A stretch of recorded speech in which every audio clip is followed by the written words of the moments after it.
Tener a Stephen Curry debería ser suficiente para convertir a un equipo mediocre en aspirante. Pero claro, al cargo de la gestión está Mike Dunleavy. Los Golden State Warriors han tirado por la borda el ocaso de la carrera de Curry, algo que ha venido de la mano de malas decisiones, actuaciones erráticas y movimientos ejecutados tarde y mal.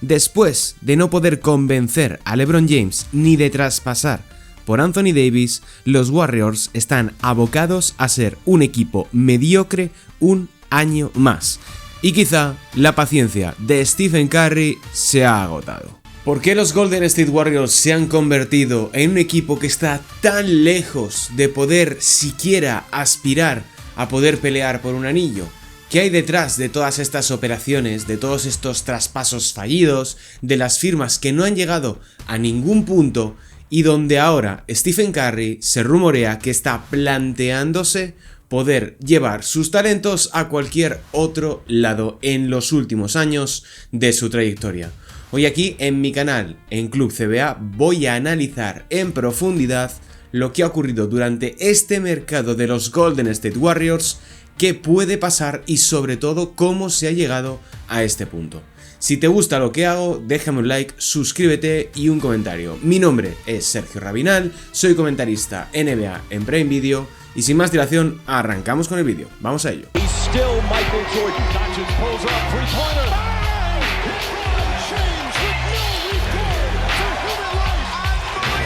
Hola, ¿qué tal? Bienvenidos un día más aquí a Club CBA para poder hablar un poquito de los Golden State Warriors que han sido protagonistas a lo largo de las últimas semanas después de que LeBron James decidiese no firmar con ellos y pusiera rumbo a los Philadelphia 76ers. Golden State apostó prácticamente todo su margen de mejora a poder atraer a LeBron James. Draymond Green rechazó su opción de jugador, renovaron a la baja a Kristaps Porzingis y recuperaron un año más a Al Horford. Por otro lado, no realizaron ninguna otra operación de renombre más allá de renovar también a DeAnthony Melton y elegir, eso sí, en muy buena posición a Jaxel Lenderburg procedente de la Universidad de Michigan, que viene a ser el MVP de la Summer League. Pero lo ocurrido con LeBron James demuestra que la gerencia de los Golden State Warriors ha vuelto a cometer un importante error de cálculo, y este error de cálculo va a condicionar enormemente no solo esta temporada, sino también las siguientes. Y ya están empezando los diferentes rumores que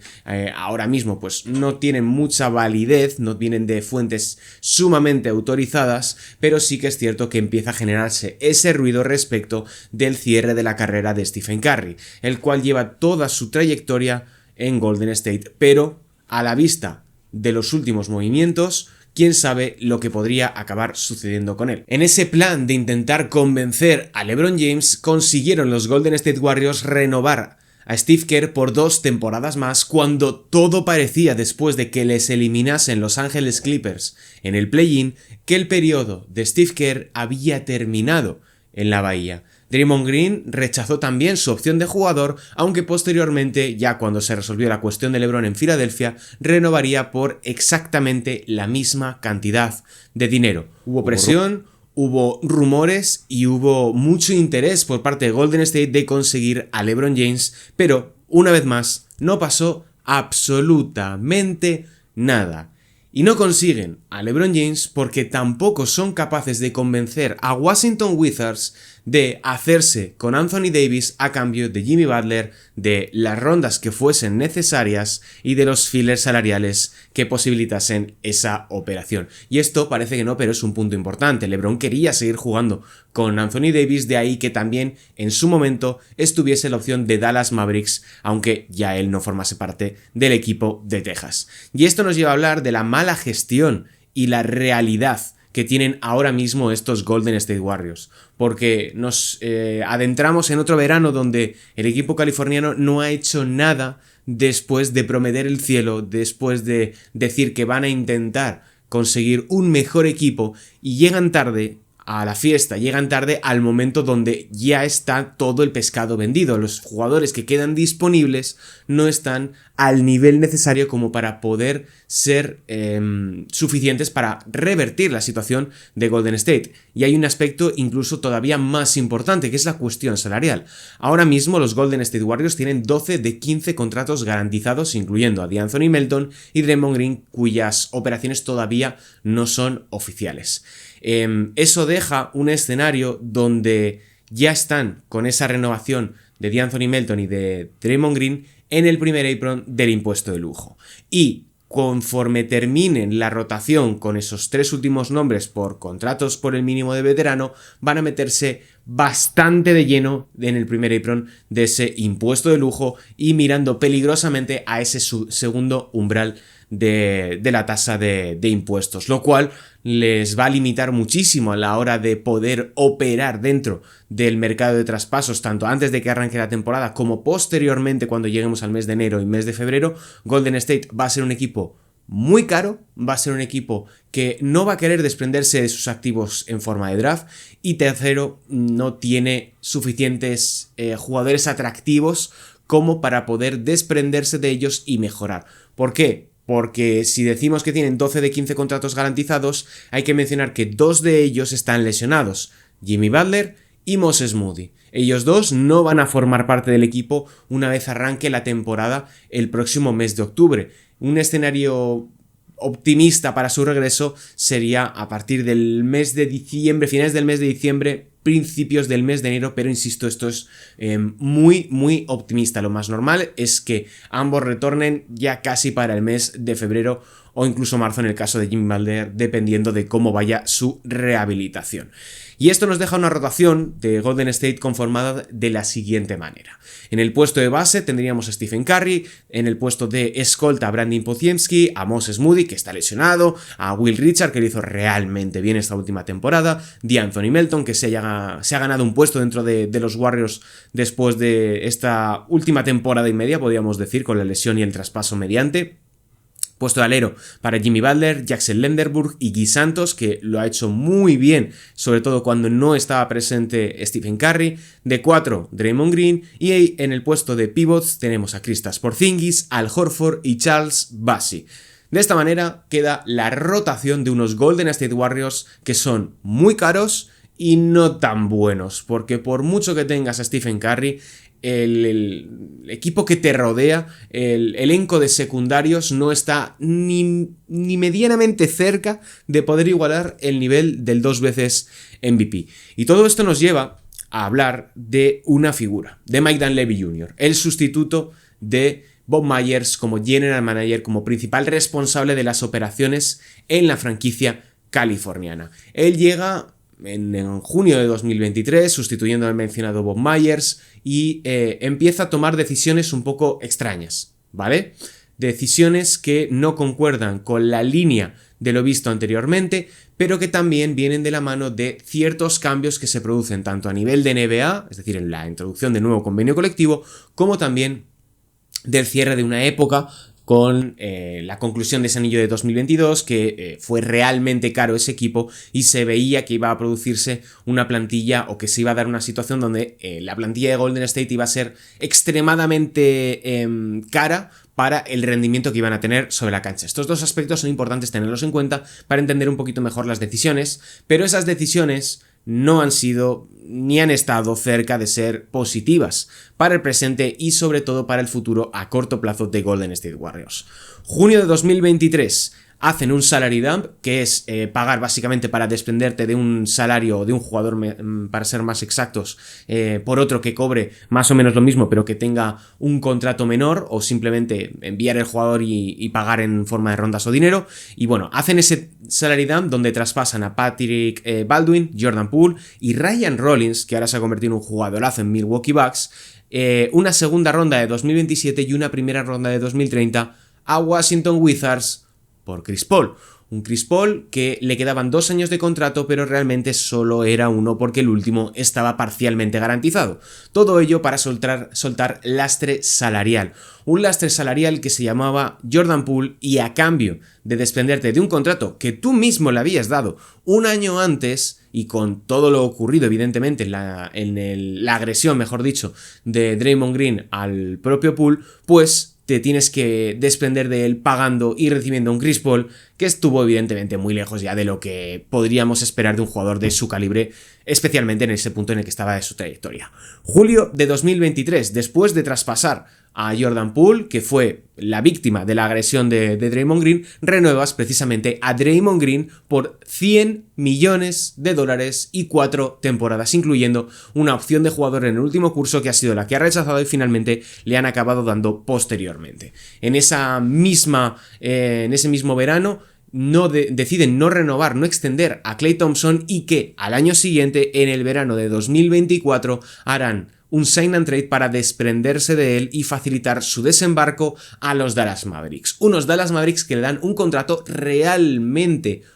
positivo, porque era muy bajo para el rendimiento y para el calibre del que estábamos hablando, que un tipo como es Klay Thompson, que le dan 50 millones por 3 temporadas, que ahora los Mavericks se lo quieren quitar precisamente porque es un jugador demasiado veterano para lo que están intentando construir, y también porque Klay Thompson, cuando no está contento y a gusto dentro del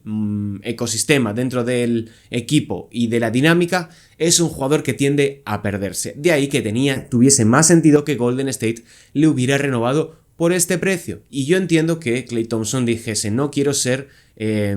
suplente, yo soy un jugador de primer nivel, yo he ganado todo aquí en Golden State, yo merezco seguir siendo titular. Pero por esta cantidad de dinero, que es muy parecida a la que le ofreció Golden State en su momento durante las negociaciones, podrían habérselo quedado y podrían haberle seguido manteniendo en la posición o en el rol de titular, y a los 3 minutos cambiarle para que entrase otro jugador que encajase mejor. Bien, a cambio de este sign and trade recibirían a Kyle Anderson y a Buddy Hield, 2 jugadores que, uno sin pena ni gloria por Golden State, y Buddy Hield, pues bueno, hizo un trabajo óptimo durante el tiempo que estuvo. Diciembre de 2024, traspasan por Dennis Schroeder, incluyendo una segunda ronda de 2028 y una segunda ronda de 2029. Todo ello para deshacerse de Dennis Schroeder, que no encajó nunca en Golden State, en febrero de 2025, para hacerse con Jimmy Butler en un traspaso con muchísimos equipos involucrados, y por el camino perderían una segunda de 2031 y una primera de 2025 que se convertiría en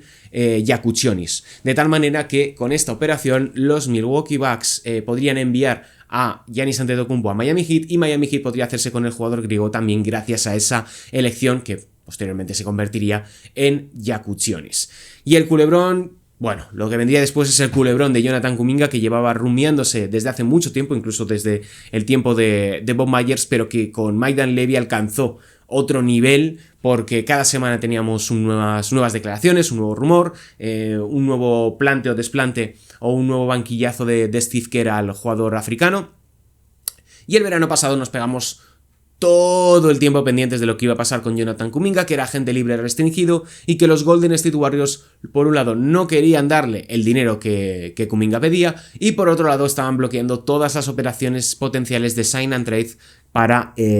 llevar a Jonathan Kuminga a cualquier otro lado, porque al ser agente libre restringido tenían los Warriors la sartén por el mango. Todo ello para acabar dándole un contrato de 48 millones y 2 temporadas con opción de equipo en la segunda, que lo enviarían posteriormente a los Atlanta Hawks a cambio de Kristaps Porzingis y junto con Buddy Hield, en una operación que, bueno, les ha venido bien a los Atlanta Hawks en cierta medida, pero tampoco le ha cambiado la vida a Golden State Warriors. A mí esto es lo que más me chirría, porque bloquearon, insisto, todos los sign and trades con Sacramento Kings o con Phoenix Suns para luego posteriormente moverlo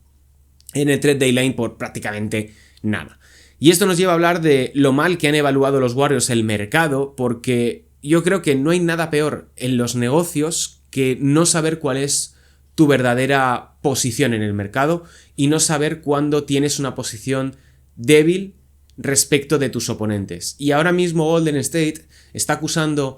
ese mal de las grandes dinastías que están en el periodo de declive, en el periodo donde su gran estrella sigue siendo muy buena, pero ya no es suficiente como para poder rellenar todos los agujeros que genera un mal equipo o una plantilla mal construida como son estos Golden State Warriors. Los Warriors ya no son ese mercado atractivo que pudo ser entre 2015 y 2018 o 2019 si me apuras, porque han cambiado muchas cosas, el básquet es distinto, las restricciones salariales importan mucho y al fin y al cabo Golden State ha tenido siempre condicionados pues tanto el salario de Stephen Curry como también el de Draymond Green, que cobra un dinerito y que es necesario dentro del sistema de Steve Kerr para que todo funcione. Primero, por una cuestión defensiva y de enforcer, porque Draymond Green es un enforcer de primer nivel, tanto para lo bueno como para lo malo,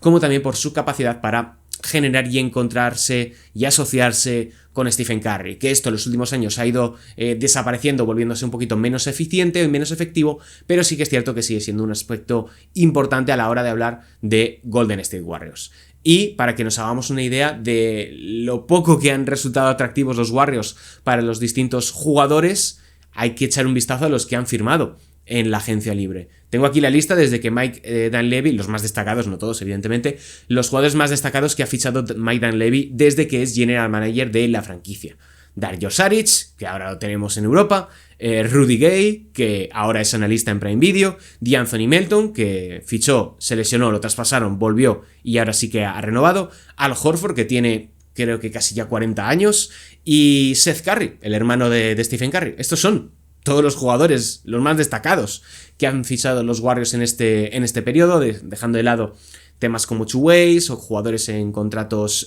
parcialmente garantizados que posteriormente conviertes, todo ese tipo de cosas, es decir, jugadores veteranos. Estos han sido los jugadores a los que los Warriors han atraído. Y sí, consiguieron a Jimmy Butler, pero para los que os acordéis, entre febrero y marzo de 2025, las primeras semanas de Jimmy Butler en Golden State, la cosa no funcionaba, la cosa no terminaba de funcionar, no encajaba en el sistema, estaba muy fallón, intentaba hacer la guerra por su cuenta, físicamente se le notaba fuera de ritmo, y cuando parecía que empezaba a encontrarse, no digo ya en los playoffs de 2025 ante Houston Rockets, que sufre una lesión por contusión, sino ya durante esta última temporada, 25-26, cuando ya parecía que estaba empezando a funcionar a pesar de no tener grandes números, se lesiona. Y se lesiona y te tienes que comer otro año de contrato por un super máximo, un 35%, que creo que son más de 50 millones de dólares en el caso de Jimmy Butler, por un jugador que no vas a poder tener disponible y que tienes esos 50 millones o ese 35% del límite salarial completamente congelado en un jugador que no va a estar disponible. Es mala suerte, no se podía prever, pero sí que es cierto que es un riesgo que tú has asumido al apostarlo todo por un Jimmy Butler que está en el último tercio de su carrera, cuyo mejor baloncesto ya forma parte del pasado y que, en mi opinión, nunca terminaba de encajar en este sistema. Y esto es un punto importante y quiero terminar con esto, que es la limitación de Steve Kerr. A mí Steve Kerr es probablemente el entrenador que más me gusta de toda la historia de la NBA. Es el entrenador que más he disfrutado, del cual más se ha aprendido, especialmente en estos últimos años, pero eso no quita que le esté costando muchísimo adaptarse a la nueva realidad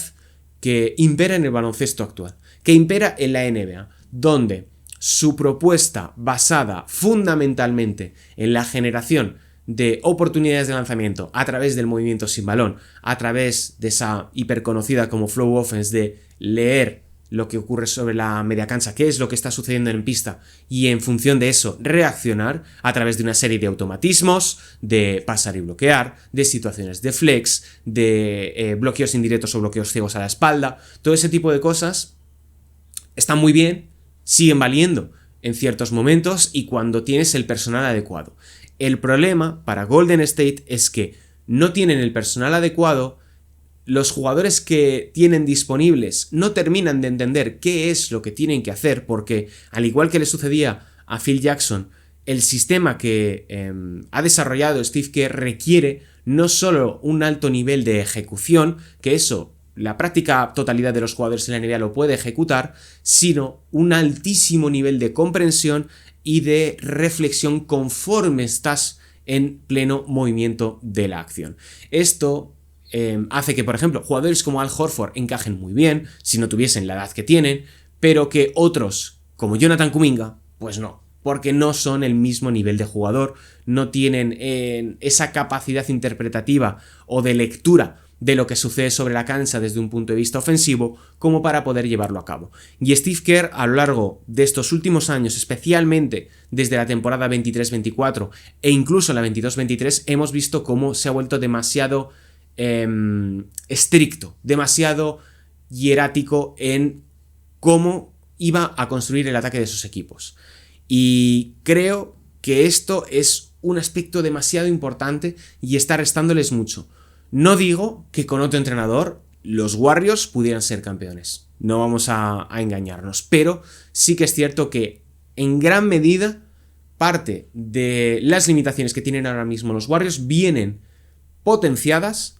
por la figura de un Steve Kerr que no ha terminado de adaptarse o de actualizarse a lo que ahora mismo se requiere en el básquet para ganar. Una mayor presencia del rebote ofensivo, un incremento del ritmo, una mayor fisicalidad y homogeneidad en tu línea exterior para poder ser mucho más versátil a la hora de intercambiar en bloqueos y sobre todo de poder ser agresivo tanto sobre balón como especialmente en las ayudas laterales. Es decir, ¿por qué Oklahoma City y por qué San Antonio Spurs tienen tan buen resultado desde el punto de vista defensivo? Porque son capaces de lanzarte 5 o 6 jugadores de un perfil defensivo y de un perfil físico muy parecido. Es decir, ¿por qué Cason Wallace y Alex Caruso son tan complementarios? Porque se parecen mucho, porque puedes ponerlos a los dos, puedes ponerlos por separado, puedes ponerlos en diferentes posiciones y van a funcionar desde un punto de vista defensivo, y esa es la punta de lanza del ataque ahora mismo de estos equipos. Puedo decir lo mismo con Dylan Harper, con Stephon Castle,